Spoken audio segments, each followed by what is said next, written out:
In North Ryde, even the street names reflect their Anzac pride. Tobruk and Kokoda streets for battles, Truscott Street for a fighter race, Chevelle and Blamey streets for generals, and Collins Street for perhaps the most famous naval captain, just to name a few. In our two local cemeteries, there are many names recorded with war service. I've just picked a couple this morning to discuss. In Macquarie Park Cemetery, a stone's throw from North Ryde RSL, is the grave of Pilot Officer Lloyd Holliday. He was a 23-year-old husband, son and a pilot in the RAAF. Unfortunately, Lloyd was one of the first casualties of 75 Squadron, which was formed in a hurry in February of 1942. Australia was under real threat at that time. Singapore had just fallen. 4 days later, Darwin was bombed, and in early March, Port Moresby in New Guinea was under fairly constant air attack. Lloyd had finished his flying training in January and had flown the sturdy but slow Wirraway aircraft. In late February, he joined 27 other pilots who formed the flying component of 75 Squadron, equipped with a high-performance fighter known as the Kitty Hawk.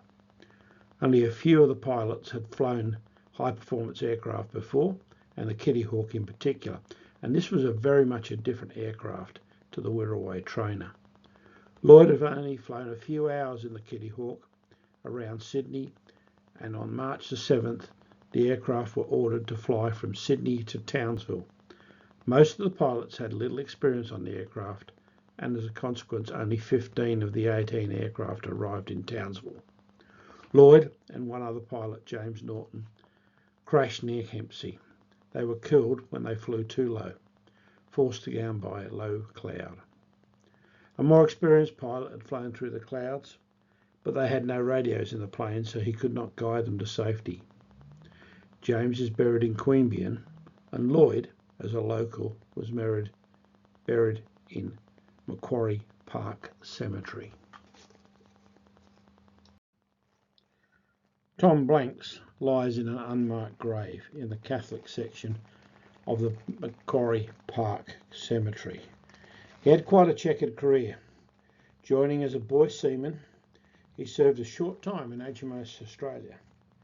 However, after 14 days in cells, he was discharged, service is no longer required. Clearly, he wasn't worth the effort. In January of 1916, he enlisted in the AIF. Before he reached the UK, however, he was hospitalised and spent 6 months in and out of hospital, mostly with VD.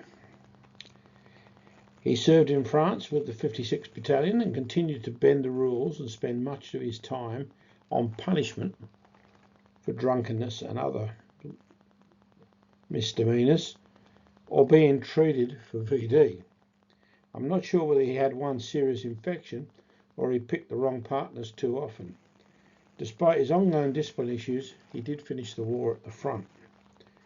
While in England waiting for transport to Australia, he was charged 5 more times, once again drunk and disorderly and other similar type crimes.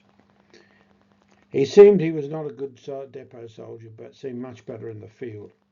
On return to Australia, he settled in Sydney, but in 1934 he died while at Graithway House.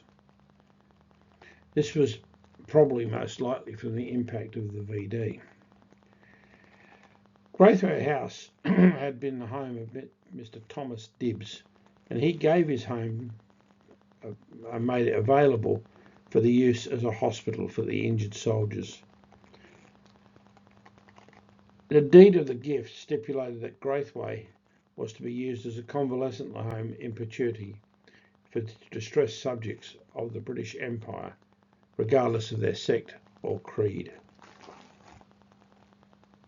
Herbert Edward Cars, better known as Ted, was born on the 28th of May 1901 at Rutherglen in Victoria.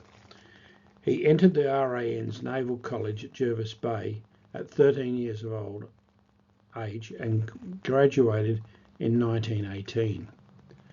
3 years later, he left the RAN as a sub-lieutenant to become a school teacher, but he remained on the books as a reservist. Restless legs soon appeared and he took a position as a seaman with the British merchant ship before transferring to a Norwegian ship, then finally a lugger at Thursday Island. And he also spent some time pearling out of Darwin. When World War II broke out, Carrs tried to join the RAN but was declared medically unfit.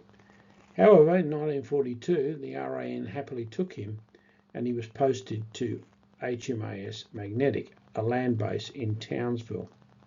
He was promoted to lieutenant early in 1943, and within days of being interviewed in Melbourne, he was flying to Cairns to join a special commando unit, Z-Force, for Operation Jaywick as the captain of the motor vessel Crate.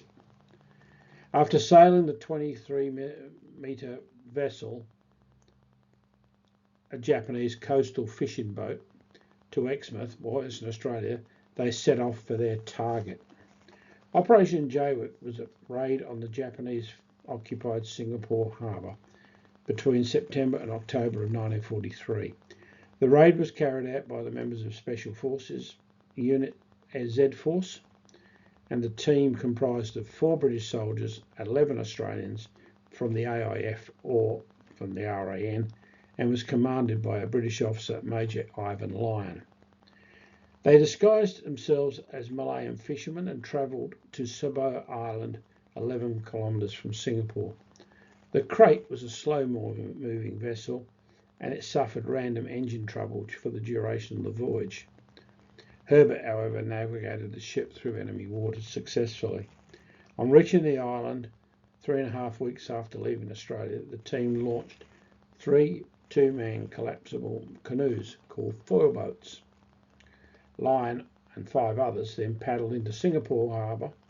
Arriving at night, they split up and slipping from ship to ship, attached limpet mines, paddling another 80 kilometres to rendezvous with the Crate 6 days later. When the mines exploded, 7 ships were sunk or badly damaged. The Crate recovered its intrepid but exhausted canoeists and travelled back to Australia, arriving in Exmouth safely on the 19th of October 1943. For this service, he was mentioned in dispatches and gazetted in London on the 11th of April 1944. After returning from Crate, Carrs married Patsy Ashdown in 1943 in Sydney, New South Wales. He resumed his work at Magnetic before taking his final posting to HMAS Cuttable, Sydney, and when the war was won, he resigned his commission in January of 1946. In 1964, Ted was aboard the Crate when she made a spectacular entry into Sydney Harbour to commence her new role as a museum ship. On board were the members of his old crew, Horry Young, Joe Jones and Moss Berryman. Ted passed away aged 69 in 1970. Lastly, I'll tell you about one of the bravest men in the group, Lieutenant Commander John Stuart Mould, RNVR. John Mould was an architect, but in 1940, like many others, he enlisted in the army, but he caught bronchial pneumonia. While recuperating, he applied for and qualified for appointment as an RANVR officer at the rank of sub-lieutenant in the Dominion Yachtsman scheme and transferred to the Navy. He was then sent to UK for training. The Yachtsman scheme produced some very gallant officers and men. It deserves a mention. These men were weekend yachtsmen. They had some nautical experience, and if they were over 30, they were classified Class A and became sub-lieutenants. Younger candidates were classified Class B and served a period as sailors, when with few exceptions they were promoted to officers. At the Northern Suburbs Garden Cemetery, there rests at least one other yachtsman officer, Lieutenant Commander Ronald John Major, who was awarded the Distinguished Service Cross for his service in Operation Torch, landings in North Africa and a bar to his DSC for service on the heavy cruiser Shropshire in the Philippines campaign. There were also notably 4 Australians lost with the Hood, and they were members of the yachtsman scheme. On arrival at the training depot, HMS King Alfred in England, John Mould did what we were always told not to do. He volunteered for Special Forces. And it was said that a South African officer had heard there were Australians at Prince Alfred who were heard to be crazy enough for anything. It seemed he was right, for 22 out of the 24 volunteered. Only 4 were chosen: Mould, Smythe, Keswick and Ryde. And it turned out the job was to be messing about with mines. They became rendering mine safe, or RMS officers, disarming unexploded enemy mines. Mould was instrumental in solving many of the problems with the delousing process, as they called it. He was the first to render safe the German magnetic acoustic mine, a mine that would explode due to not only magnetic influence but also to sound. He was taught to dive following the death of the only other officer qualified for underwater operations, and while attempting to delouse a mine. He was to become the lead RMS officer for underwater operations. He trained what they called P parties, who were to go into newly captured ports and render safe mines, bombs and booby traps following the Normandy landings. After May 1945, he was posted to Ceylon to determine the requirements for P parties in the Pacific. John ended up being one of the most highly decorated Australian naval officers of World War II. He was awarded the George Medal in 1941, the George Cross in 1942, for great gallantry and devotion to duty. The George Cross is a civilian equivalent of the Victoria Cross, which can only be awarded for action in the face of the enemy. Apparently rendering mines safe that could explode at any moment was not considered in the face of the enemy. John Mould had a few near misses in his career. As he was working on a mine in England, he realised he would need a longer spanner. So he went back to get it out of the car. After retrieving the spanner, he was returning along a hedge-lined lane when the mine exploded. He was only 27 metres from the mine and 5 metres from a gap in the life-saving hedge. Another near miss involved the infamous G mine.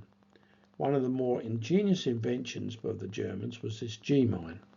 It contained several secret devices and fiendish booby traps to ensure that the secrets were not discovered. Within the mine, there were light-sensitive cells that would fire if the mine was exposed to light. Mould was one of the first to defuse such a mine, unaware of the deadly, but thankfully for him, damaged booby trap. As a result of his findings, such mines were thereafter always diffused at night or in a tent using an ultraviolet light. Leaving the Navy in November 1945, John obtained a position as an architect with the military government in Germany and later returned to Australia in 1948.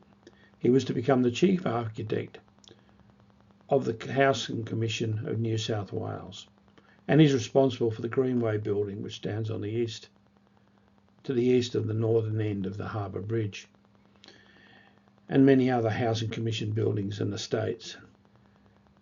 John Mould died on August the 9th, 1957, aged 47, and he rests at the Northern Suburbs Memorial Garden.